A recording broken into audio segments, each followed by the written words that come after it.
Hey, how's it going, guys? Mr. Boss for the win here, and in today's Red Dead Redemption 2 video, we are going to be solving a mystery, one that I'm sure a lot of you guys have wondered about. So if you've ever been traveling in the swamp, you might have come across a point of interest. Well, you might not actually know it's a point of interest until you stumble upon it.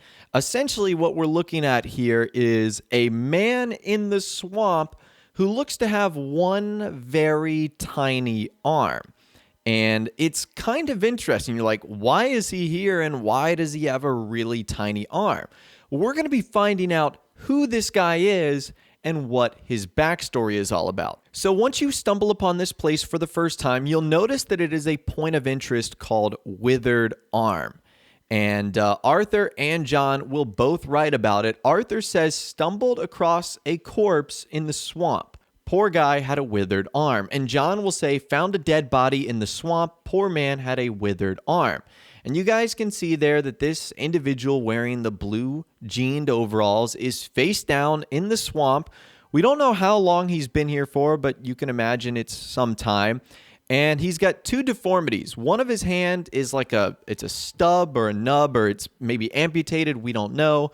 And the other hand is like very tiny. It's like an adult body, but like a child-sized hand. It's very strange. And again, you might be wondering why this is here and who this is. Well, we're actually going to find out that exact answer today. And in order to find out who this is, you need to at least be in Chapter 3 and completed a mission called American Distillation. This is where we will find our answer. And this is how this mission begins.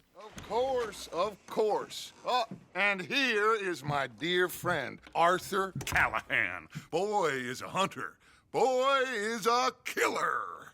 Arthur, you've met but not been introduced to Mr. Oh, I'm so sorry, Sheriff Gray. How are you doing, sir? I'm fine. Tough business you boys had. We did? Oh, there's no need to pretend with me, sir. Life can be tough. So it can. And no man owes another anything. No, sir. But still, I feel you were hard done by. Losing your employment like that. But still, here in Rhodes, we have work enough for honest men. Oh, that's some strong stuff.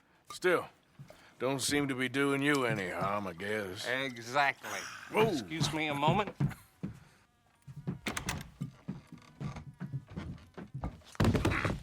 I told you we was moving up in this world.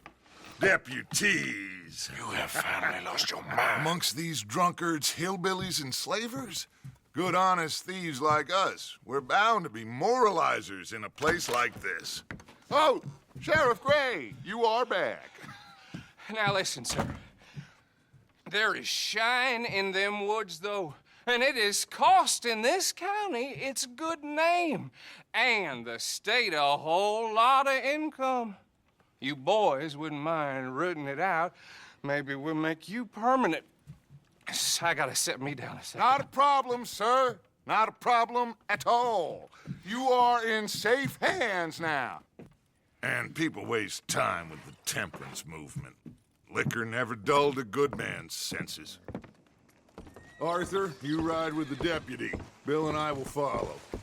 So as you guys saw there, Arthur meets Dutch and Bill at the Rhodes Sheriff office, where Dutch will tell him that Sheriff Gray has made them temporary deputies so that they can help Archibald shut down a moonshine distillery. And then Arthur and Archibald mount a wagon. Now, the key character here is Archibald, and Archibald likes to talk a lot. So this entire time on the wagon, he is going to start sharing a ton of stories with you about just his past and what he's all about. And on your way to this moonshine distillery, you actually run into a crashed stagecoach, and you figure out that this was the work of the Lemoyne Raiders. As soon as you're done cleaning that off, you end up getting back onto the wagon, and this is where Archibald reveals who the man with the tiny hand is in the swamp. Oh, and I know the Braithwaites are in business with them. No shame. Trash begets trash, my Uncle Reginald used to say. He had a few stories, let me tell you. Town preacher and town sheriff. Would drink a sailor under the table before breakfast. He had one tiny hand, like a child's, on the end of a grown man's arm. But anyway, this tells you what kind of people the Braithwaites are, selling moonshine to murderers. So there's our answer right there. Archibald reveals that his uncle Reginald is the man with the tiny hand. Now, what's kind of creepy is it sort of seems as if Archibald doesn't know what happened to his uncle Reginald. He said that he was a town preacher and town sheriff, and he could drink a sailor under the table before breakfast, and he said he had one tiny hand like a child's on the end of a grown man's arm, ... So it almost seems as if Archibald McGregor doesn't know that his uncle Reginald McGregor is missing. But that, of course, answers the question, who is in the swamp and who has the tiny hand? Now, it still doesn't answer the reason why this guy is here. Now, if we examine the body a little bit more, there doesn't really seem to be any instances of foul play. Like you would maybe look for a gunshot wound or maybe like a knife slash or something like that. We don't really see anything here. Yes, you see a corpse that is starting to, wither and decay, but it doesn't look as if anything bad happened to him. So I guess the only thing we can assume here is, based off of what Archibald says, that this guy maybe drank himself to death. Maybe he was drinking some of this moonshine and he maybe consumed a little bit too much. And because of that, he found his way into the swamp and just simply passed out. And that's where we find him. Now, evidence of that is further backed up at the very end of the mission. It seems as if the McGregor family is very fond of the moonshine. So it would not be surprising if that's exactly what happened. Take a listen to this when Arthur and Dutch actually secure the moonshine. Archibald wants to take some for himself.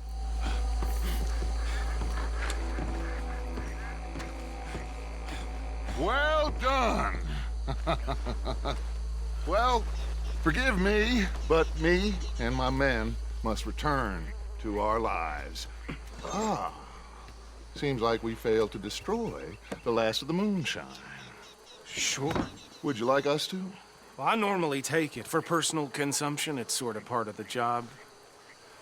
But I better get back home. Why don't I just take a jug or two and leave you boys the rest to show that there's no hard feelings on account of the war? We are all Americans. Of course. But my cousin, Webster, he used to say some of us is not as American as others, if you know what I mean. Only I didn't quite.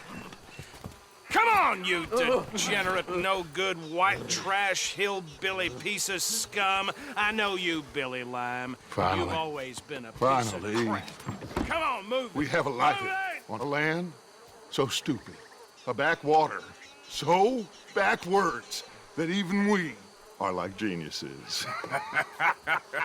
Bill, get this stuff out of here. Come on, you ride with me. Okay. So we solved one mystery in this video, but I think one remains. What happened to Uncle Reginald here, and why is he face down in the swamp? Now that we know who he is and we know a little bit more about his backstory, my guess is that he drank himself to death and then he just ended up face down in the swamp. He might have drowned or something like that. It certainly doesn't look as if an alligator got to him, and it doesn't look like there was any foul play involved either. And based off of the dialogue we've seen between Archibald in the cutscenes and on the wagon ride there, I think it's safe to say that they're a big fan of the moonshine. And the reason I showed the first cutscene was to really just give you guys an introduction to the mission and to set up the scene. But the fact that Sheriff Gray was like super drunk and wasted on moonshine already, I think that that culture starts from the top. That Sheriff Gray, that, Deputy Archibald, they are all about drinking this stuff. So it wouldn't surprise me if his uncle as well fell victim to the same moonshine and it caused him to end up in the swamp. Again, it's just a theory, but I think it's a pretty good one. Now, I wasn't done just yet. I wanted to see if I could do some experiments with Reginald's body in the swamp And unfortunately, you can't do anything. I mean, I tried everything here. I tried shooting it to see what would happen. Nothing occurs there. We put some dynamite down to see if we could blow his body away. That doesn't happen either. We tried a fire bottle, which basically just scorches it, but that's it. So unfortunately, nothing really fun happens by experimenting with poor Uncle Reginald and his withered arm and his body in the swamp. So once again, I think that solves the mystery right there of not only who the withered man is in the swamp, but also how he ended up getting there. But of course, I'd love to hear from you guys in the comments down below. Let me know what you think happened to Mr. Reginald McGregor, the withered man in the swamp in RDR2. Let me know your thoughts, opinions, and more in the comments down below. If you guys did go on to enjoy this video, though, a like rating would of course be awesome. And subscribe to my YouTube channel if you are new, or you like daily Red Dead Redemption 2 videos like this. With all the way, guys, like I said, thanks so much for watching. Take care. And I'll see you guys in the next video.